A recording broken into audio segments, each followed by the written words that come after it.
welcome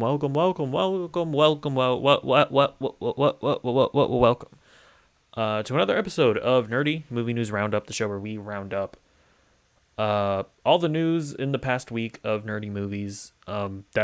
Is that even my intro? I don't know. I'm kind of tired.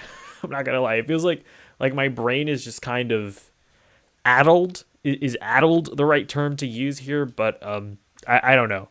But yeah, we're doing the show anyways. We're pressing on because, of course, this is the day after I watched Doctor Strange in the Multiverse of Madness. But no, so yeah, I did watch it. However, I'm not gonna talk about it until like the very end of the show. So if you haven't seen it and you're worried about spoilers, first of all, why did you click on, like, you saw the title of the video, right? Like, you know what this is. What's the matter with you, first of all? But yeah, no, yeah, it'll be until the very end of the show. And either way, I still do want to do like a spoiler-free section where I talk about the movie spoiler-free.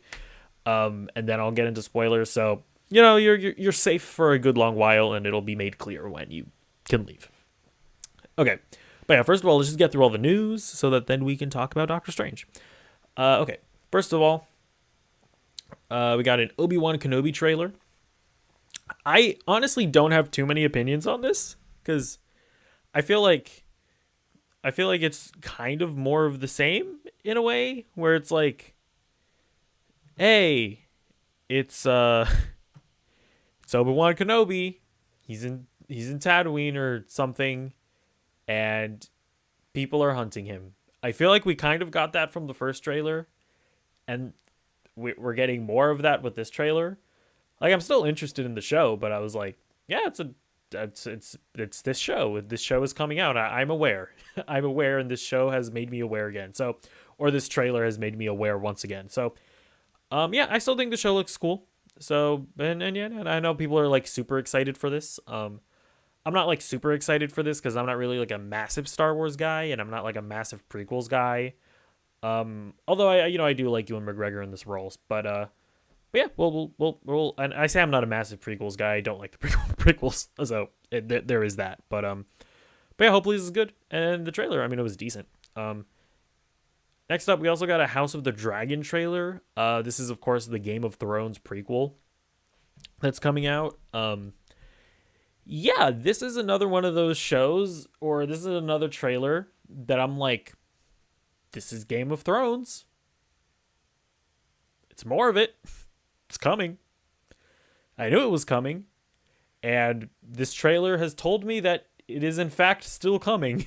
I don't know. There wasn't really a ton to grasp onto in this trailer. It's like more Game of Thrones is happening. But I don't know. Maybe there are like people, like huge Game of Thrones nerds who've like read the books and they're like, "Oh my god, oh, it's the character that I know from the books." I don't know. I have no idea. Although I don't think this is actually based on any specific books. I think this is like their own thing. Like, I don't think this is based on a book actually. So, but yeah, I don't know. I like Game of Thrones. You know, I loved it at certain points, and I was like, well, this is a show that I'm watching at the end of it. Or like, honestly, I would say like the last 2 seasons. That's kind of those were my thoughts about it. And yeah, but I'll definitely give this a shot. Like, you know, it's like I'm not gonna watch like 6 seasons of a show and then 2 bad seasons and go, show is terrible, no longer interested. I'm like, no, they gave us 6 like super high quality seasons. I'm like, I'll definitely check this out. But so yeah, hopefully it's good. All right, first up for our first like official news story of the day. This broke like literally, I feel like right after I ended my show last week. But John Watts has left Fantastic Four. It's coming from the Hollywood Reporter. Making 3 Spider-Man films was an incredible and life-changing experience for me. I'm eternally grateful to have been part of the Marvel Cinematic Universe for 7 years. I'm hopeful we'll work together again, and I can't wait to see the amazing vision for Fantastic Four brought to life, Watts said in a statement to the Hollywood Reporter. Kevin Feige, Marvel Studios president and co-president Luis Despacito, said in a statement, collaborating with John on the Spider-Man films has been a true pleasure. We were looking forward to continuing our work with him to bring the Fantastic Four into the MCU, but understand and are supportive of his reasons for stepping away. We are optimistic that we will have the opportunity to work together again at some point down the road. So this is weird. Like, John Watts, he was an interesting choice to direct Fantastic Four. I don't think anybody would have called it, even though he has directed three incredibly successful Spider-Man movies. I don't know. It's just not a name that I don't think anybody would have thought of for Fantastic Four. I'm like, I love Homecoming. I don't like Far From Home, and I quite enjoy No Way Home. And but I just don't. I don't have that much love for his directing style. He's kind of one of those directors that I feel like he'll come in and do the Marvel thing and do a good job of it. He'll do what he's asked to do, but he's just not one of those directors that like excites me. Like he's not like a James Gunn or as we'll may or may not positive review later for Sam Raimi. But Sam Raimi is one of those directors that he'll come in and you're gonna get something unique at least. And like he's not one of those directors. So he wasn't an exciting choice. But yeah, it would have been interesting to see what he would have done. And but he's left, and it's just a weird story because he says that he wants to take a break from superhero movies, and it's like I kind of get that, but I think like Spider-Man No Way Home was like delayed a bunch, so I don't think he like just finished the movie. I'm pretty sure he wrapped shooting, probably even wrapped post-productions like probably 6 months before the movie even came out.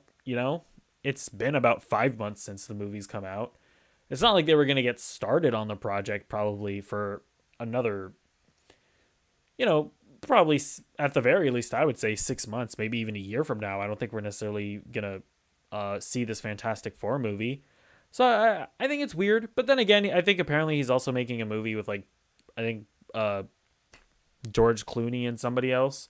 So I can understand conceivably him genuinely being like, okay, I want to step away from the superhero stuff for a while and go do some other thing, right? So that I'm not just seen as a Marvel director. I can kind of understand that. I've seen some other people suggest like maybe maybe he was totally down to do it, and like maybe Kevin Feige found like a really good fit, and he was like, "Hey, John, listen. We got John Krasinski to direct Fantastic Four. What if maybe what if we'll give you something really good down the road, but what if you just like let John Krasinski direct the movie, and I got you though. I'll get you a really good movie. You're gonna direct the Howard the Duck movie. That's a fair trade." I've seen some people suggest that. I don't know. That's kind of. I don't know that I buy that necessarily. I think that would be kind of weird. But maybe. I mean, I don't know. I honestly, we can come up with a bunch of conspiracy theories, but I think it's a believable story that he was just like, you know what, I want to go do something else. I want to flex my creative muscle somewhere else. So we'll see. We'll see where that goes. Next up, Legends of Tomorrow has been canceled. This is coming from The Hollywood Reporter. The cancellations of two veteran shows are a rarity for the CW in recent years. Aside from pre-announced endings, the Mark Pedowitz-led network has cut very few shows in recent years, just 4, in fact, in the 4 seasons prior to this one. But the network is also facing big changes as parent companies Warner Brothers Discovery and Paramount Global consider a sale of the broadcaster, with local TV giant Nexstar considered the leading candidate. The CW was previously driven by revenue earned from a $1 billion Netflix deal that saw all of the network's scripted series stream on the service. The CW opted to not renew that deal, with newer series going to either HBO Max or Paramount Plus. International revenue as well has largely vanished as those rights, rather than being sold off abroad and contributing millions to their respective studios, are now also being kept in-house. So, I have a prediction to make. I think that the CW DC verse, DC cinematic television universe, I think it's done with. I don't think that the cancellations are stopping here. And I think what we saw further in the article that I included from the Hollywood Reporter, I think it speaks to that. I think that these CW shows, they're just not all that successful. Like, they don't bring in revenue really. And we reported on this a while ago, but we kind of found out that like the shows, they don't make money. The way that they made money beforehand were, they would make probably some money because of commercials, but then they would like sell the streaming rights to streamers, and that revenue from like Netflix and other distribution partners around the globe, that money is actually what made these shows profitable. And so then when now we're in this era of consolidation, and we're seeing HBO Max and Paramount Plus becoming a thing, and now we're seeing these companies being like, no, why would we sell off these rights to why would we sell it off to Netflix when we can put it on our service and make our service more valuable? And it's like, you can do that, but then you're losing out on the revenue that made your shows viable. And it's like, it was this really weird paradox that they found themselves in. And I think that, along with, we reported on a while ago that after the merger was announced, the head of Discovery, I think is David Zaslav is his name, he was like, we want to do a major overhaul of DC content. What exactly that means, we're going to have to wait to find out. But I wouldn't be surprised if a part of that overhaul was, yeah, let's get rid of all these mid CW shows. Like, they've run their course. Let's give DC a bit more of a high profile name, right? Let's make really high quality HBO Max content in the vein of Peacemaker. Like, we probably shouldn't be making these middling at best CW shows. I think all of that is just, I'm making the prediction. I think we're gonna see the CW DC universe be no more. And honestly, so after Batwoman and Legends of Tomorrow, I think the shows that are left are Naomi, Stargirl, Superman and Lois. And I think those are the only ones, because The Flash was a part of that, but I think they've confirmed that The Flash is ending next season. Like, that's going to be the final season for The Flash. I think that's it. I think that maybe, and this is a maybe, I think maybe HBO Max picks up Superman and Lois, because that's the one show that they have right now that I think is like, has like really good word of mouth, has like a really, like, people feel really positive about it. I think maybe HBO Max picks up Superman and Lois, but even then, I don't think they will. I think, we know that they're developing we know that they're developing a Superman movie. We know that they're developing a Superman TV show as well, like an alternate version of Superman. I think they're gonna go, yeah, we're good. We don't need Superman and Lois when we have all these other projects, these more high profile projects, I'm gonna assume. So that's my prediction. I think the CW universe is done. So, but yeah, let me know what you think of that. And how you think all this is gonna shake out. Okay. Next up, Vin Diesel is cringe, apparently. It's coming from CBR. And a bunch of other places, actually. Fast X director Justin Lin left the project due to star Vin Diesel's on-set behavior. According to Daily News, one of the film's producers stated, "I've never seen anything like it. Lin's giving up $10 or $20 million. Diesel shows up late to set. He doesn't know his lines, and he shows up out of shape." It's coming from, I think this is another CBR article. Yeah, okay. The Hollywood, so this is more. The Hollywood Reporter spoke to multiple industry insiders and those on the ground with the production of the latest Fast film. All involved made it clear that Diesel's behavior as a star and producer on the film proved too much for Lin. While the conflict was brewing for months, things finally reached a breaking point after a meeting on April 23rd where Diesel presented new notes on the script, ended with a slam door. Justin finally had enough and said, "This movie is not worth my mental health," a source said.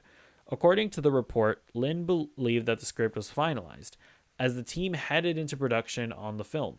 He was then met with a major location change, a writer flying out to London to polish the dialogue, and then a major disagreement with Diesel in the aforementioned meeting. Okay, now this is another this is another article from the Hollywood Reporter. Actually, I think I'm gonna leave this for later. Let's talk about Vin Diesel's supposed uh behavior. Or wait, let me. Okay. Oh gosh, I should have I should have reread these. Okay, yeah, no, this is we'll get to this later. So apparently now it's being reported that the reason why Justin Lin left Fast and the Furious is because Vin Diesel is apparently not great to work with, and this is unfortunately a bit of a reputation that he's developed. We of course know that The Rock also left the Fast and the Furious because of Vin Diesel's supposed unprofessionalism, and it's kind of seeming like that's true. And that sucks. And I mean, clearly it's so extreme that Justin Lin gave up 10 to what was it, 12 to 20 or 10 to 12 million dollars, I think it was. Was it 10 or 20 million dollars? I mean, that's crazy. And the way it's described here, I mean, it's also just unacceptable. Like, how are you going to show up not knowing your lines, showing up late? It's like Hollywood productions are like supposed to be these well-oiled machines where every single second of every single day is planned out and it needs to happen like clockwork. And for somebody to just be like, "No, I'm going to show up whenever I want. Nah, I don't remember my lines." That's not that's not cool. Especially he's a producer on the movie. Like he's kind of one of the leaders on the movie, and for you to kind of just like not take it seriously is it's just weird. Okay. So I don't know. Obviously this is all kind of hearsay, although, you know, it's becoming hearsay from a lot of people, so it's kind of looking like it's accurate. Now let's read this. This is coming from the Hollywood Reporter. Sources tell THR that Fast 10's budget was creeping upwards of the $300 million mark, and that is without any marketing and publicity spend. Over $100 million of that is for above-the-line costs, which have ballooned over the years as the studio juggled high 7- and 8-figure salaries for actors such as Charlize Theron, whose part has only grown. Latest newcomers Jason Momoa and Brie Larson, and veterans Michelle Rodriguez, Ludacris, and Tyrese Gibson. All those figures pale in comparison to the fees coming Diesel's way. Universal declined to comment. So that apparently that's just another thing that the Fast and the Furious universe has to deal with. Like, when you're at your 10th film in a franchise, you know, actors, as the franchise continues, they start demanding more and more money, and, you know, not necessarily unfairly, but it's just one of those things that makes super long like high-end sustaining franchises difficult to deal with. Like, but even then, apparently this is like super egregious. Like, apparently like $100 million on cast salaries is pure insanity. Like, apparently like that's even more than like what Marvel had to dish out for like the Avengers movies, which is insane to think about. And yeah, and I guess Vin Diesel, you know, he's a producer on the movie, so he's gonna get a lot of money as well. But it's like I mean, this is getting to the point that Universal might actually be thinking about, like, should we even continue the Fast and the Furious franchise? Like, is this even something that we can do at this point? Is this sustainable? Because if you have, one of your producers and your leading actor being unprofessional on set, causing other major box office draws like The Rock to leave your franchise, causing your director to leave, making you go on a mad scramble trying to find a replacement, and you're spending $100 million on cast salaries alone. Your budget is at $300 million before marketing spend, with box office revenue kind of on the decline. I don't know that we're going to see another Fast and the Furious movie after this 10th one. I don't know. So, we'll see. We'll see. But next up, related to this, we have a new director for Fast 10. It's apparently going to be Luis Leterrier. It's coming from the Hollywood Reporter. Fast 10 has found its new director, Luis Leterrier, the helmer behind Now You See Me and several Transporter action movies, is Universal's choice to take over the movie and replace director Justin Lin, who abruptly left the job just days into shooting. Okay. I haven't seen the Transporter movies. I haven't really seen any of the other movies that this guy's made. But I kind of hate Now You See Me. It's one of those movies that I really severely dislike. Like, it's one of those movies where I just like the plot and just the story is just kind of baffling and it annoys me. I don't know. It's like, I don't even know how to put my words into my dislike for Now You See Me.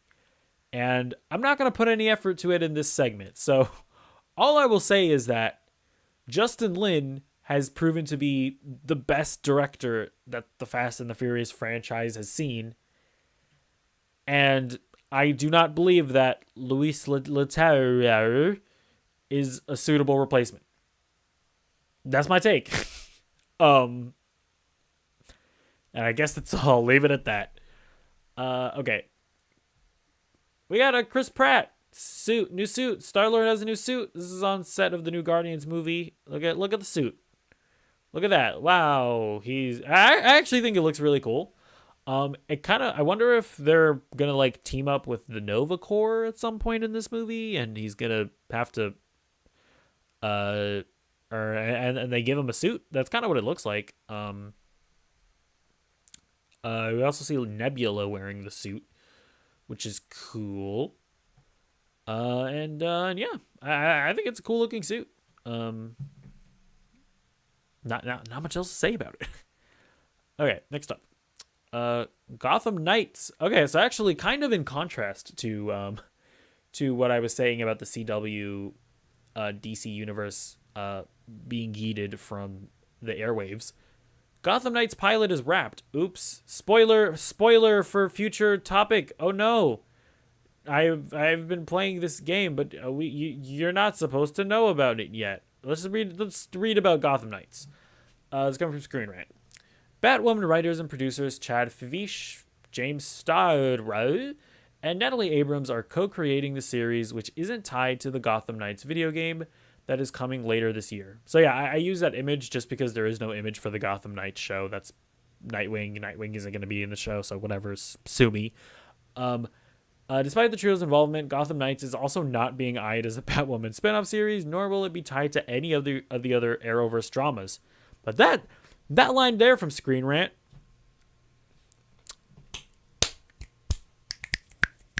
kind of supports my theory here, in the sense that, like, what if they know that the Arrowverse is done for? And what if they're maybe eyeing to have this be like one of the few surviving shows that's kind of wrapped into like the HBO Max DC slate of content, you know? Because like I think there's a chance that Superman and Lois ends up on HBO Max. And I mean, if this is good and it just doesn't tie into any of the other Arrowverse stuff, maybe Warner Brothers Discovery looks at this show and is like, yeah, you can do it over here on HBO Max. We'll give you a bigger budget and it'll be cool. Maybe. So yeah, that they're the fact that they're precisely being like, nope, we're not nothing to do with Batgirl, nothing to do with the Arrowverse, only supports my theory.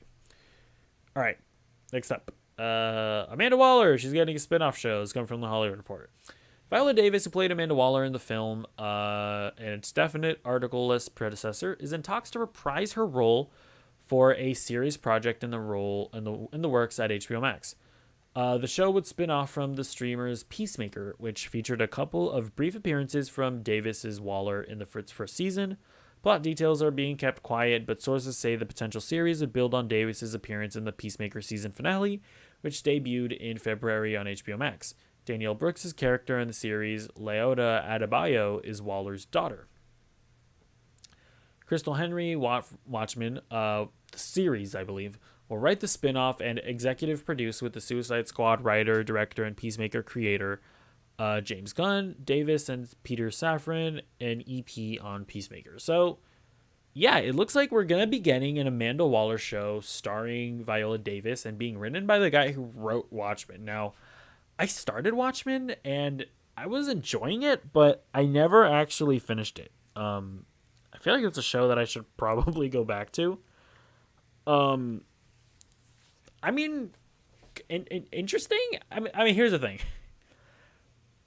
Yeah, it's a fool's errand to doubt James Gunn because I mean, I was also kind of like, you're making a Peacemaker show, and then Peacemaker was amazing. So hopefully this is amazing, and it kind of surprises people the way that Peacemaker surprised people. And I mean, don't get me wrong, I do think that Viola Davis is fantastic in the role. It's a bit of a weird. It's just one of those things where it's like, oh, you're making a Viola Davis show. Like, that's just kind of weird. But I'm hoping for the best. I mean, Peacemaker, if it's anything as good as Peacemaker, then it'll be a worthwhile time. Okay, now we have another thing. So, the existence of a Black Canary movie, kind of spun off from the Harley Quinn Birds of Prey emancipated something, Harley Quinn. Remember that title? That we're now getting some like pretty clear evidence that we are getting some kind of Black Canary project. So here's a tweet.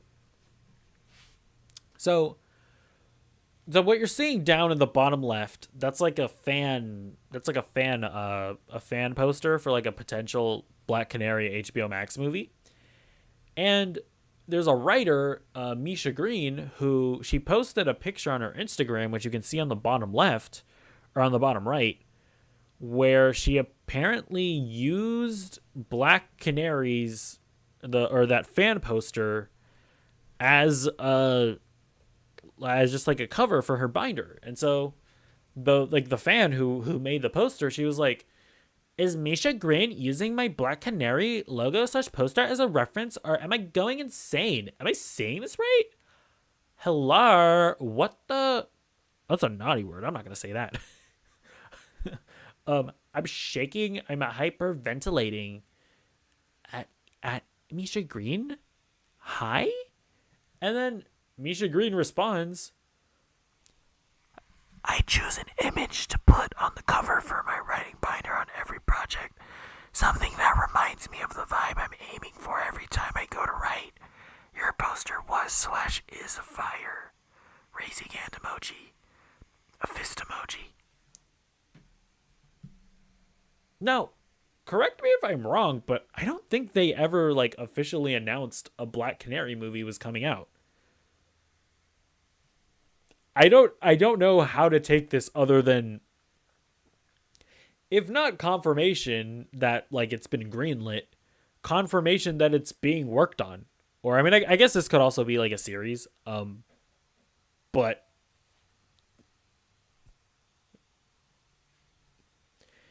I guess it's reasonable to look forward to and expect a Black Canary solo project of some kind.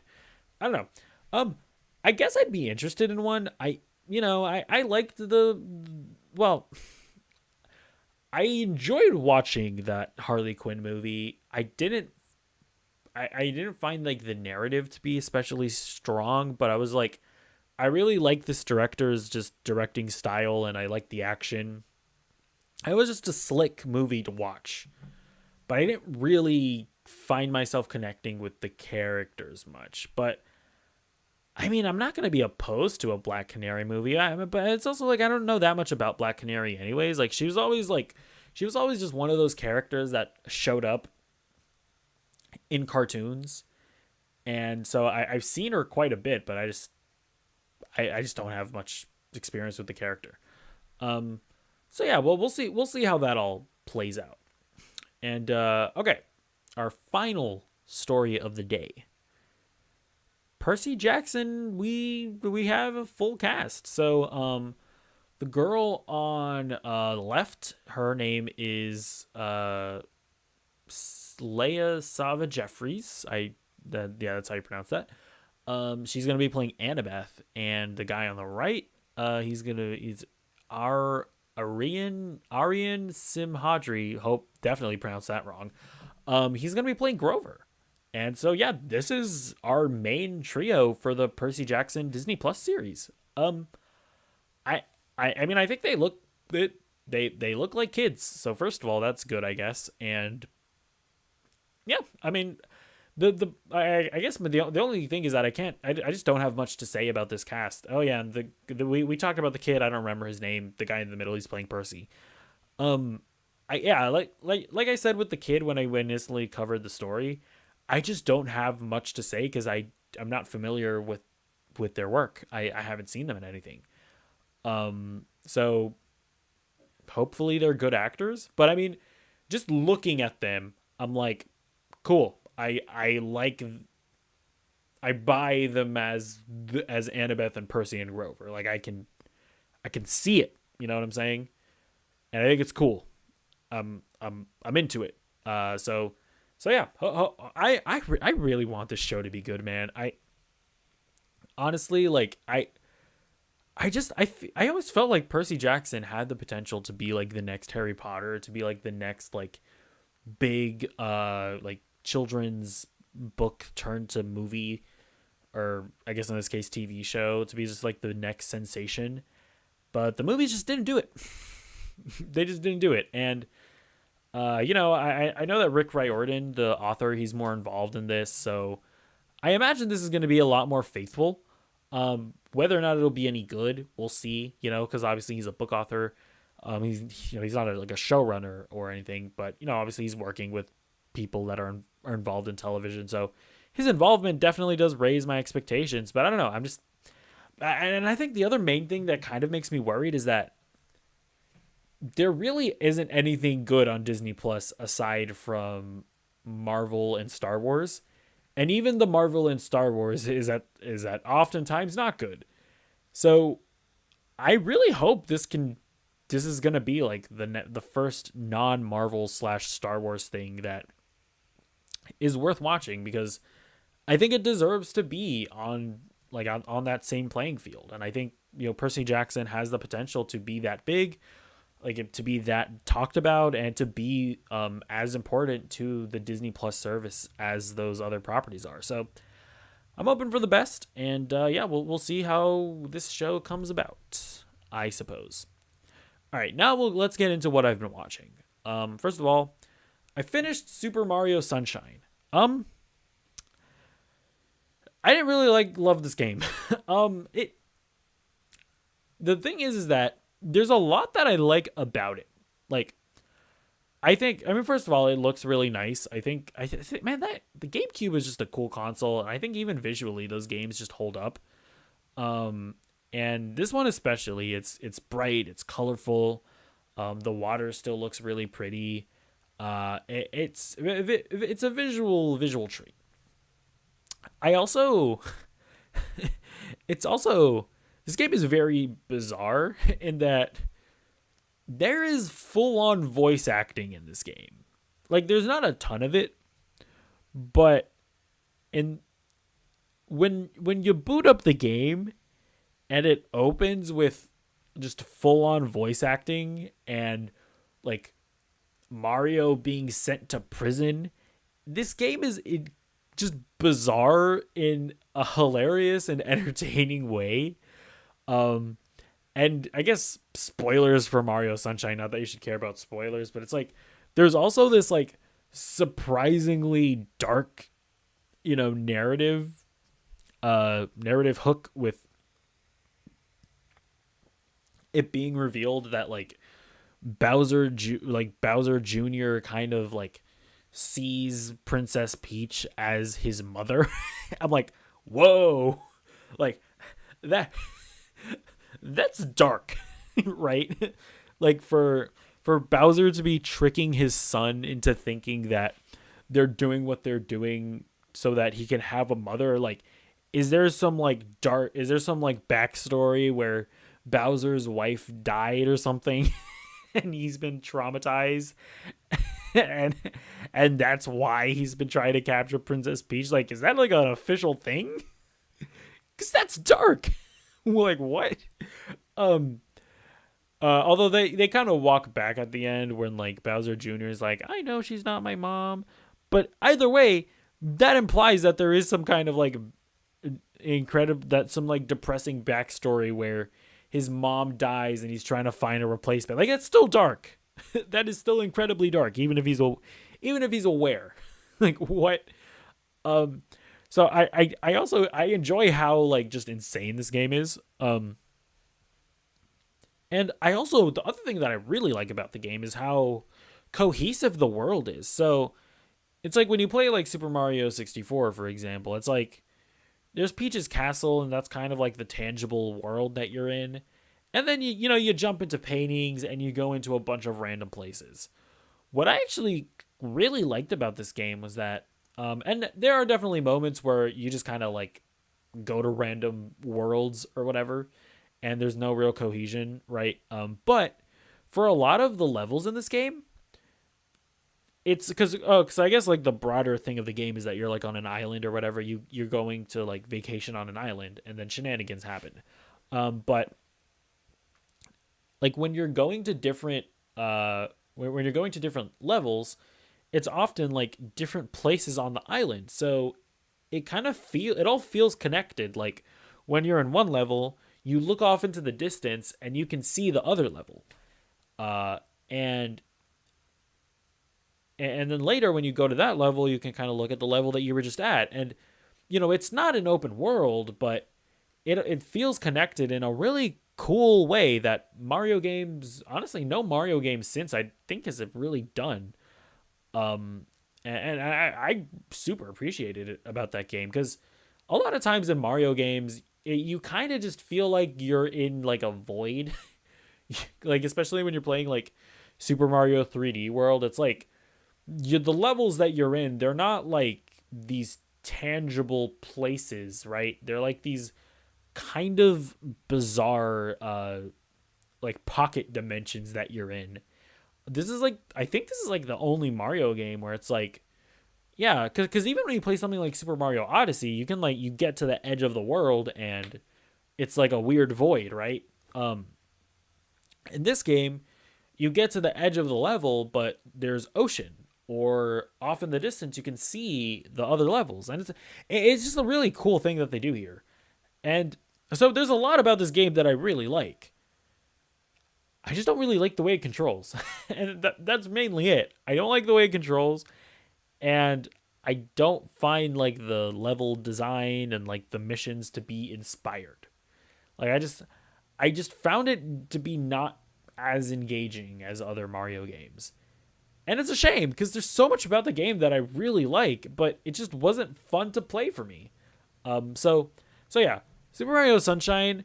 Like I didn't have don't get me wrong, I didn't have like a terrible time playing it. Like I was more or less enjoying it. I just wasn't loving it. So Mario Sunshine, honestly, for the weird and wackiness of it, I think it's kind of worth at least checking out. But yeah, don't expect like a super great Mario game. Okay, next up, I played Tomb Raider, or well, I'm playing Tomb Raider right now. This is the first game in like the rebooted series. I never played any of the classic games. This is the first one that I played, and I'm enjoying it. It's fun. I'm not gonna lie, it's like it feels like a worse version of Uncharted. I know that Uncharted probably took inspiration from the more classic Tomb Raider games, and then in a weird way, this kind of I think, has taken inspiration from Uncharted, but it's just not doing it quite as well. Like the set pieces don't feel quite as grand. Not that Uncharted has a great narrative by any means, but I think the characters in Uncharted are actually like pretty decent, and the characters in this game really aren't. It all just feels like a lesser Uncharted. And the thing is that that's not the worst thing you can be, because I am still having fun with it. Although I will say it's getting a bit long in the tooth. Like I got to a point in the game where I was like, "Oh, is this wrapping up?" Oh, okay. I mean, I think I'd been playing it for about 8 hours. I wanted to say, and I was kind of like, "Oh, it's like a super short game." I'm not mad at this though, because like I feel like, yeah, I had a fun time. It's wrapping up. I got into the climax. It was like a really big set piece. Cool. And then the game just kept on going. I was like, oh, it's not over. And I feel like I've been playing for like another at least 5 hours. And I'm like, oh, so no, there's just more game. There's just a lot more game to play here. And it's I'm like I'm not hating it. I'm really not, but it was just weird because it felt like it was going to wrap up. And then it just didn't.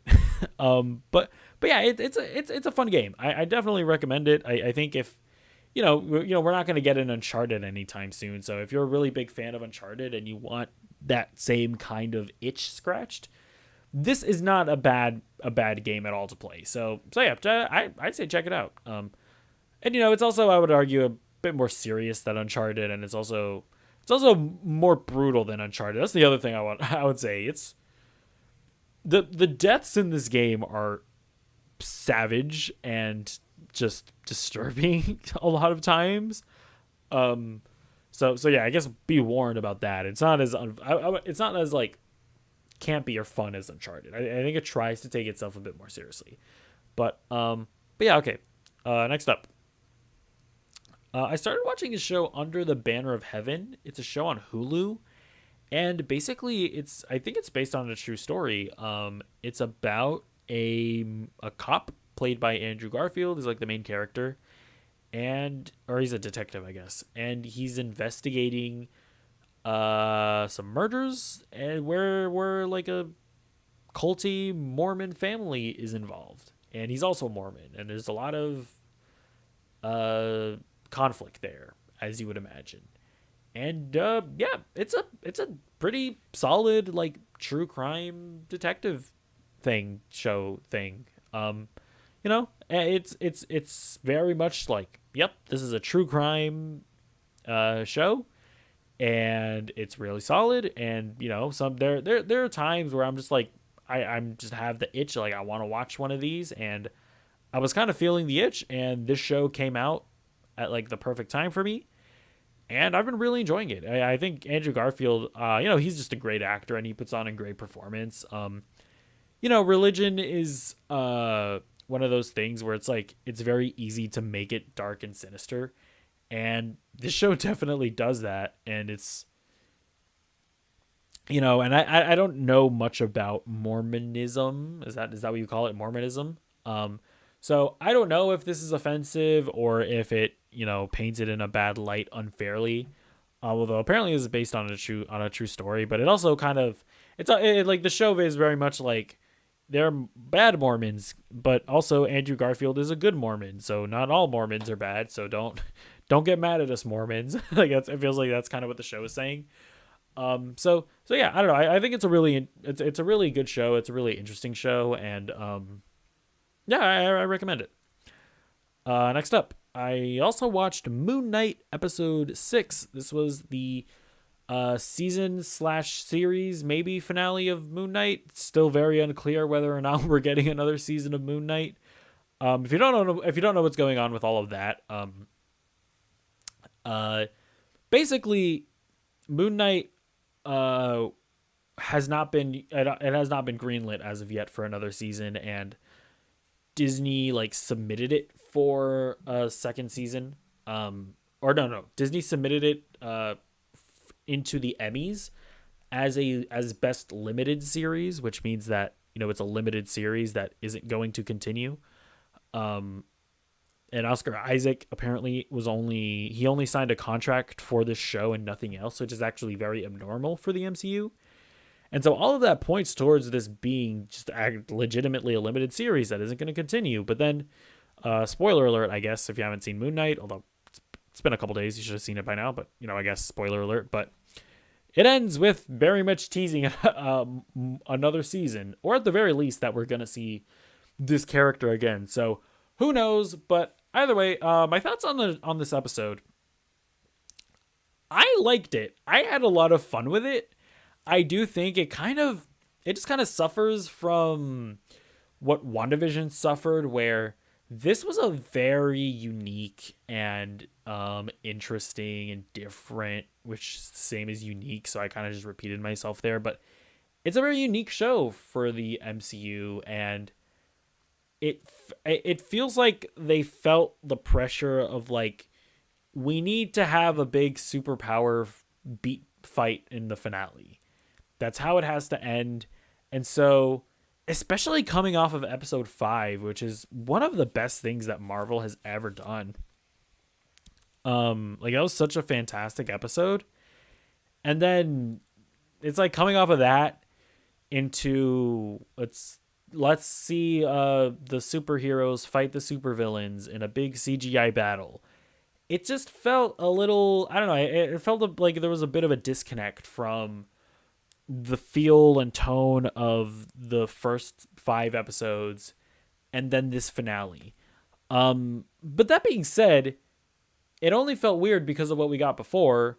On its own, like, I had fun with it. I thought it was a lot of fun. Like, like, it got kind of insane where, like, there was a kaiju Khonshu and a kaiju Amet fighting. I was like, this is insane, but I'm kind of here for it. I liked seeing, like, I love the action sequences when Moon Knight when Steven / Mark were fighting Arthur and his henchmen. Like, there's this one sort of like one of long shot scene where Steven kind of he knows how to fight. I that wasn't explained all that well. They kind of explained it in the last episode, in episode 5, where he was like, "Hey, well, if I'm you, I know how to fight, don't I? Because we're the same person." And I'm like, okay, I guess he's able to kind of just take the knowledge of fighting.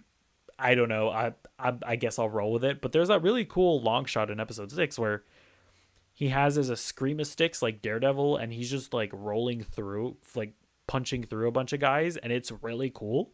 I'm like, that character design is cool, and seeing him fight like that is really cool, and I want to see more of that. Also, we see Layla become the avatar for the hippo. I don't remember what the hippo's name was, but we saw her basically become a superhero, which they verbalized in the episode, and I thought that was really cool. She's kind of like an Egyptian Wonder Woman, which I was like, this is cool. And yeah, like, it was a really fun season finale, but it just kind of lacked the narrative substance that the other episodes had, I thought. It was like it's a finale. We need to stop being as interesting, and we need to just become a Marvel movie. So, it's not, I don't know. Maybe it is what it is. But overall, really solid season, I thought. And I definitely want to see more of this character. I mean, I wouldn't mind seeing a second season. I kind of wonder if maybe they're gonna go as far as to give him a movie at some point, or at the very least, um, I think I think he's definitely gonna show up in other things, whether it be a movie or another show. Like they're definitely not leaving this character to the wayside. I just don't see it. I think the show has been popular enough. I think it's been beloved enough, or not beloved necessarily, but I think it's well liked enough. I think people like the character. People obviously love Oscar Isaac. And yeah, I mean, by the way, just shout out to Oscar Isaac. Absolutely killed it in this series. And yeah, I can't see them just leaving it here. I think we will see more of this character.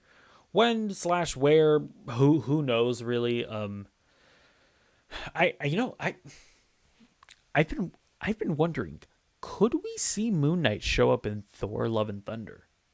I mean, that's just a wild theory that I'm throwing out, but that the villain of that movie is Gore the God Butcher, and he goes around killing gods, right? Um, what if we saw Gore come after Khonshu?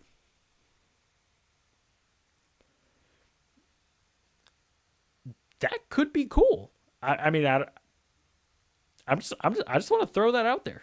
Like, I don't think that that's the craziest theory. And yeah, I think that would be cool. But yeah, uh, oh, my camera went out. Yeah, it's a good show. I enjoy it overall. Let me actually get that working again. But yeah, Moon Knight, really enjoyable. Recommend it if you haven't watched it. But hopefully I didn't spoil it too hard. Although honestly, I don't really think I did. But yeah. So we're about to get into our Doctor Strange thing, and so what I want to do with Doctor Strange is I actually want to not only obviously do the review for this show, but I'm also going to record my review and just kind of post it as its own YouTube video. So let me just set that up real quick.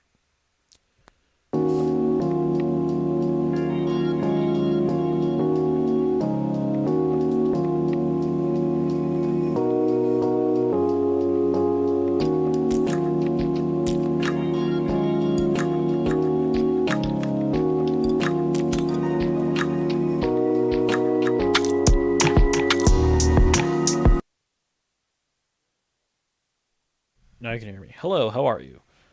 Let me just center myself a bit. I think I want to do that. And yeah, I think this is, I guess, a better shot. um, okay. So yeah, and then well, I guess I'll just get into the review. So it's gonna feel more like a recorded YouTube video. So bear with me, I suppose. Hello, everyone, and I was okay. So I have a different thing that I do for the start. I'm telling you, I'm tired. I'm actually like kind of tired right now. Um, but we're doing it. Okay, we're rolling through. Okay.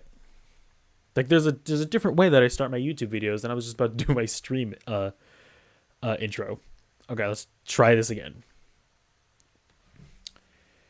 So I just watched Doctor Strange in the Multiverse of Madness, and before I get into it, I do want to clarify that the first half of this video is going to be spoiler free, or I don't know if it's going to be a half of it. But I'm not timing my speech. Okay, I'm not doing that. All right, just whatever.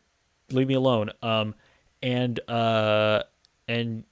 See, okay. Now you're okay. You guys on the stream, you guys are getting an insight onto how terrible I am at recording YouTube videos. So we're just gonna we're gonna start it one more time. One more time. Okay, this is interesting. Nobody's watching this stream, so nobody will ever know. But we're gonna get into it again. So I just watched Doctor Strange in the Multiverse of Madness last night, and before we get into the video, I do want to note that the first bit of this video is going to be spoiler free, and then I will be getting into some spoiler stuff. So you'll be warned when that starts.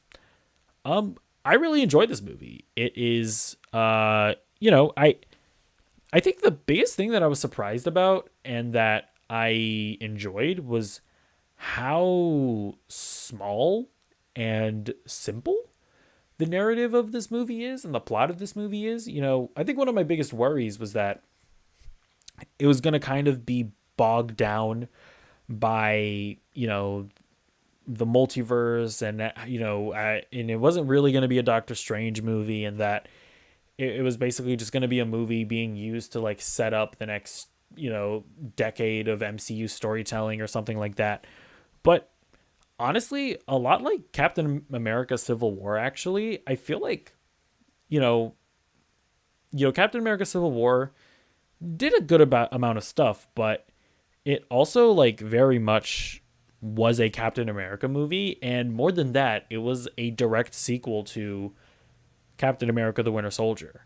And kind of in that vein, this very much feels like a sequel to Doctor Strange to me. And it also feels like a sequel to WandaVision. And it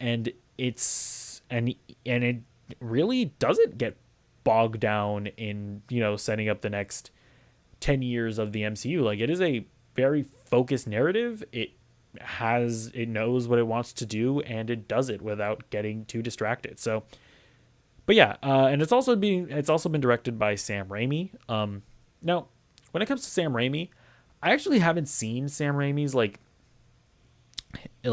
any of his other movies aside from Spider-Man, and I have mixed feelings on his Spider-Man movies. Like, I actually really enjoy his directing. I think his style is really cool and interesting, and I just don't love, I think, the just really honestly the script of those movies and the performances.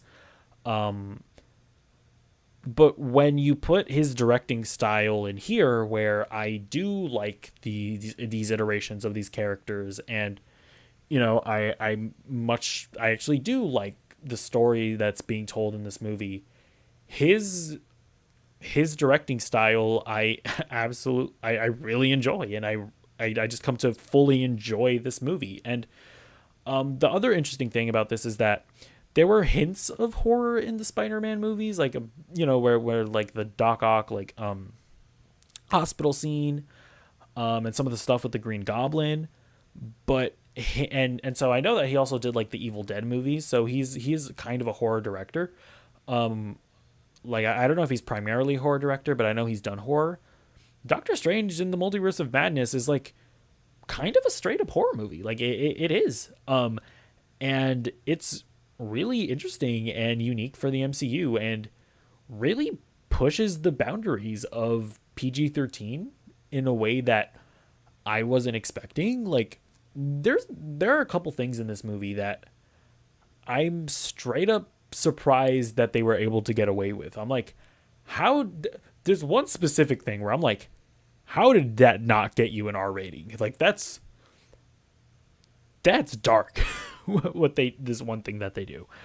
And so yeah, I think that's I think for all you spoiler free people that are watching this, the two things that I think I want to get across in this spoiler free section is that, this is a horror movie. There are horror stuff. There's a lot of horror in it.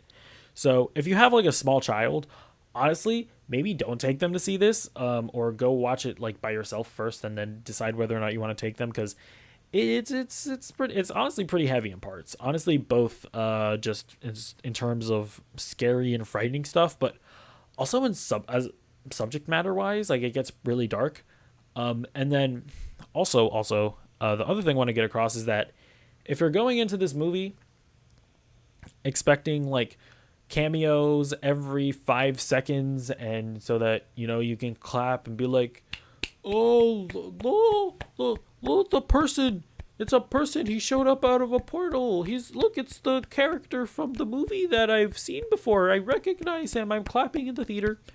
If that's what you're expecting from this movie, and if that's what you need from this movie to enjoy it, that's really not what this movie is. It's a lot more narrative focused. It's very character driven, the characters that it focuses on.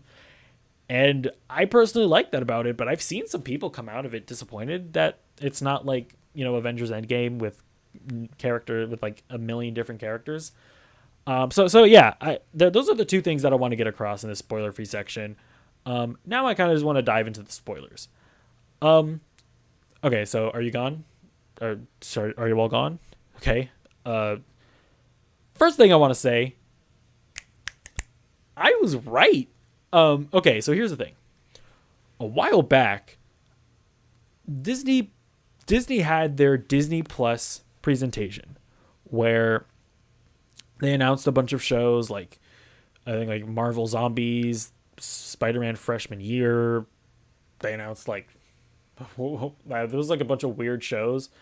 But one of the shows that they announced was X-Men 97. And it was pitched as a sequel to the X-Men the animated series back in like the 90s. The one weird thing about that announcement that I didn't see anybody talk about was that it was being made by Marvel Studios. Now, if you're not sure how Marvel is sort of distributed, Marvel Studios is a production company that only makes content that is in the MCU. Meaning they've been making the MCU movies like Iron Man and Captain America that all exist within the same universe. Recently, they started making like TV shows, like like we've seen on Disney Plus with like WandaVision and What If and stuff that's clearly in the MCU, canonically in the MCU in the same universe / multiverse. It's all connected, right? So that X-Men 97 thing was weird because two significant things were possible. Either A, X-Men 97 is going to be in the MCU, and it is going to be the way that Marvel introduces the X-Men into the MCU, and they just announced it, and nobody noticed. Or it means that now Marvel Studios is going to start making content that isn't necessarily in the MCU, which I would actually be kind of into if they decided to start doing that. But either of those those were the two possibilities, and both of them were pretty significant. And nobody was talking about them. Like, I didn't see anybody catch that. Well, in this movie, I think it's when Professor X is introduced. Will you hear the right,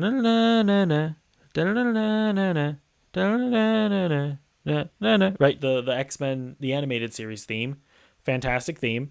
It's all orchestrated or whatever.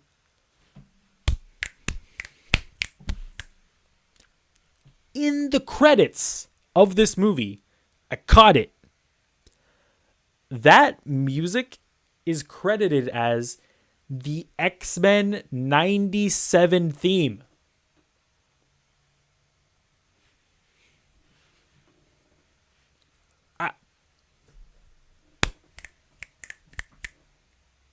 I feel like that, like, I'm kind of taking that as confirmation that X-Men 97 is going to be a part of the MCU. Maybe it's not going to be in like the Earth 616 or whatever, but it is going to be in the Marvel Multiverse. I feel like we know how the X-Men are going to be introduced into the MCU. Like we know it's going to be with that show. And I feel like we know this now. They've announced it, and nobody noticed. I don't think people are not making a big deal about this. And I feel like it's weird that I feel like I'm the only one that's noticed this. Am I looking at this wrong, by the way? Like, am I just like, is this just something that I'm pulling out of my arse, as the Brits would say? I don't know, but I don't know. That's like the one big thing that I noticed. That's like my one theory that I noticed coming out of this movie. Like, I have absolutely no idea what the post-credit scene was with Charlize Theron I with like the Halo sword or I don't know what any of that was, but I feel like that's my one theory. That's my game theory. New rock stars, take a seat, pal, because that's my thing. That I feel like I'm the only one that's noticed this. But yeah, X-Men 97 is a thing. And I think it is going to be in the MCU. At least in the Marvel multiverse. Will it be in Earth 616? We'll wait and see. Oh, also, other thing that I noticed was that when Doctor Strange was talking to Reed Richards, he said something to the extent of like, Fantastic Four, weren't you guys around in the 40s? Which kind of makes me wonder, oh, so did the Fantastic Four already exist in the 40s? Is that a thing? That like is the Fantastic Four movie going to take place in the 40s? So that was an interesting thing. But okay, you know what? Okay. I'm sorry. I just got really excited because this whole X-Men thing is something that I feel like I was the only one that noticed, and I felt validated, okay? That's not a feeling that I feel often, but I felt validated, and I wanted to bring it up. Doctor Strange Into the Multiverse of Madness. Overall, I really enjoyed it, like I mentioned before. I find some of the I found some of the criticisms to be strange. Like, I didn't mean that. I didn't do that on purpose.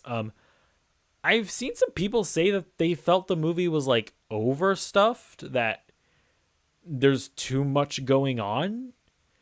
And I feel like it's a really weird critique to me because, like I mentioned before, I feel like this is a movie about Doctor Strange and Wanda.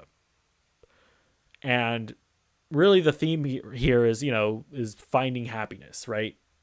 And how far will you go to do that?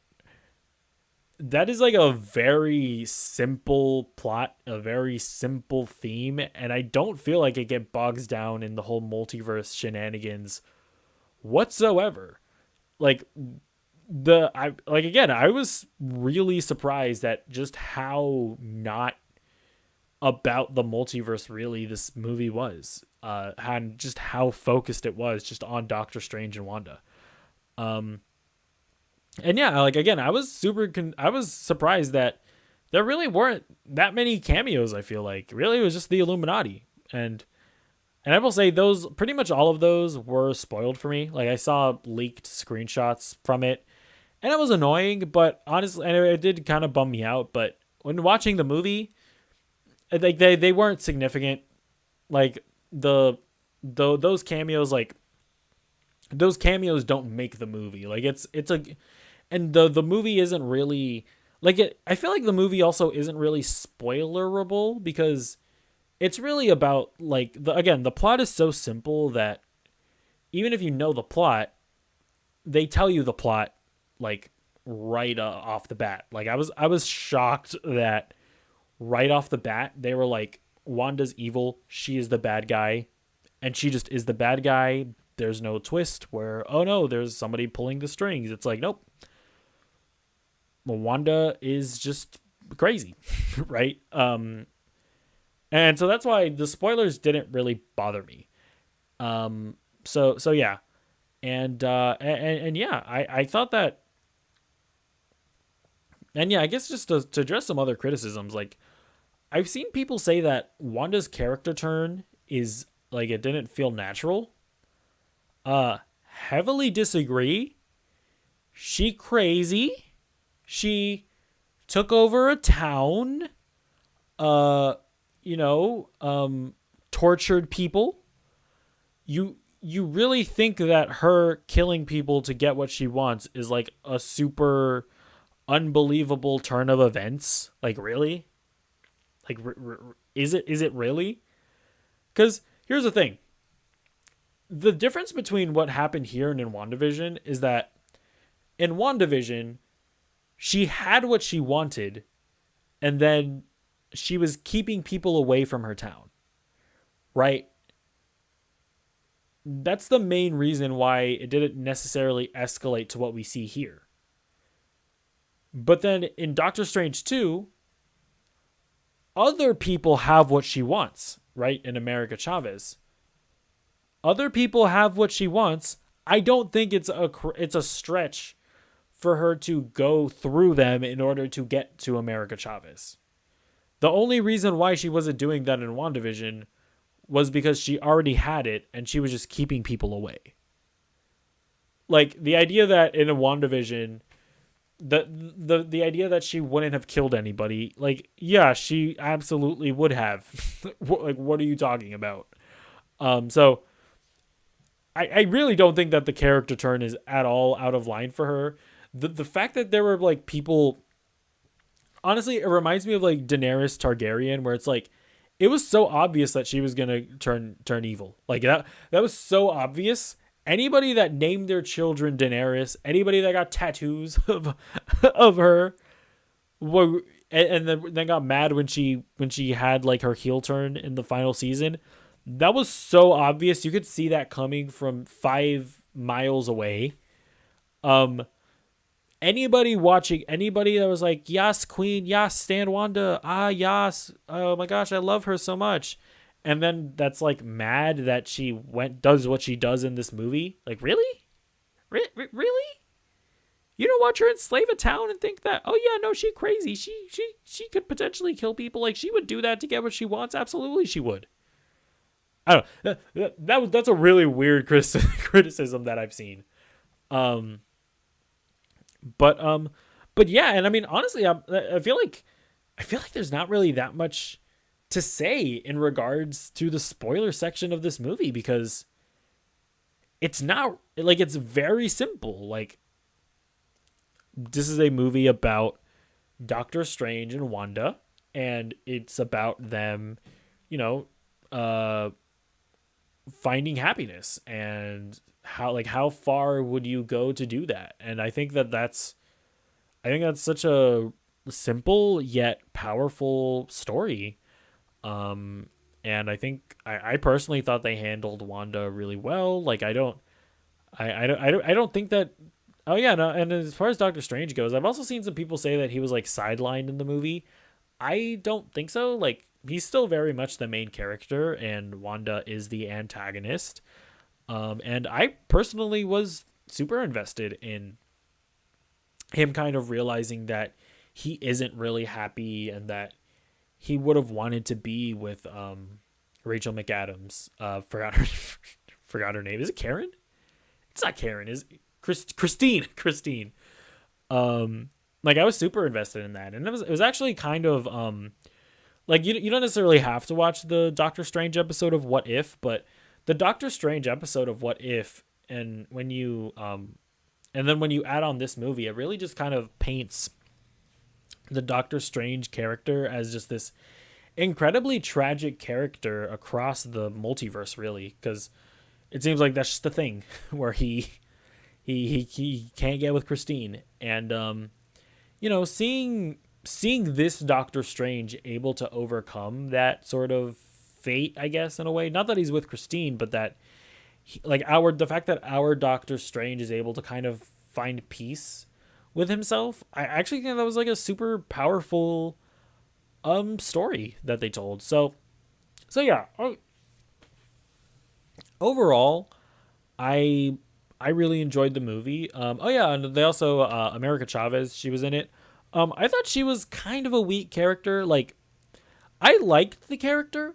I really liked the actress. I thought she was really charismatic and likable, but she really was just a plot device. Like she was just kind of there to service Doctor Strange and Wanda. And she worked well in doing that. But she didn't really feel like her own fully fleshed out character. Which is fine, I guess. She's not one of the main characters, but I think they could have maybe done something more interesting with her. But yeah, overall, I thought it was a really solid movie. I thought Raimi brought a lot of unique. He brought a very unique vision to this movie, that I super appreciated. And I just thought it was a really solid movie. And again, like, yeah, it's not the Avengers Endgame that I think a lot of us were expecting it to be. I think people were expecting it to be like the Avengers Endgame for the multiverse, and people were expecting it to be this insane thing where there are cameos every 5 seconds, and it's not that. I think the MCU is probably still leading up to something like that, where there is going to be some kind of multiversal war. Like, we probably are going to get to that at some point, but I, for one, am kind of worried whenever we get to that, because I think it'll probably be a bit, I don't know. I mean, they did Avengers Endgame good, so maybe not. I guess I should have faith in Marvel at this point, but I personally appreciated that they didn't do that here, and that this was a very small and personal story, and I really enjoyed it. So yeah. Let me know what you thought of Doctor Strange in the Multiverse of Madness in the comments down below. Tell me why I'm wrong. Tell me why I'm an idiot. I welcome your hate. It only makes me stronger. Okay, now I can also say bye to the stream. Yeah, I guess to you guys, I enjoyed watching Doctor Strange too. I thought it was good. I was right about X-Men 97. Still, movie ended. Nobody's talking about that. Nobody's talking about the fact that we pretty much know when the X-Men are going to be introduced into the MCU. Like, we know. We know. Nobody's talking about it. I don't know. I find that kind of odd. But yeah. So let me know what you think about all of that in the comments down below. And goodbye. Goodbye, stream.